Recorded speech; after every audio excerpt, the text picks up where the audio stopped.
Ramakrishna mission Barishal. Ramakrishna প্রভুর ছিল জন্মবার্ষিকী, তো ওনার জন্ম উৎসব উপলক্ষে এখানে অনুষ্ঠান হচ্ছিল, আমরা অনুষ্ঠান দেখতেছিলাম। এরপরে চলে যাই, ওনার ছবি বা ওনার ভিতরে সাজিয়ে রাখা হয়েছিল, আমার তো দেখে অবাক, অনেক সুন্দর ছিল। চতুর্দিকটা ঘুরে ঘুরে দেখছিলাম আমি। তারপরে মূলত গিয়েছিলাম নাটক দেখার জন্য, তো নাটকটা একটু লেটে শুরু হয়, 8টার হওয়ার কথা ছিল কিন্তু হইতে হইতে 10টা বাজিয়ে দেয়। তো এখানে কীর্তন গান হচ্ছিল, আমরা দেখতেছিলাম আর নাটকের জন্য অপেক্ষা করতেছিলাম।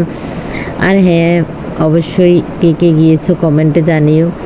আর হ্যাঁ, সবাই এখন নাটকটার শেষ অংশটা একটু উপভোগ করো, কারণ আমি নাটকটা শেষ করতে পারিনি, মাঝপথে চলে আসছি, অনেক রাত হয়ে যাচ্ছিল। তো শোনো।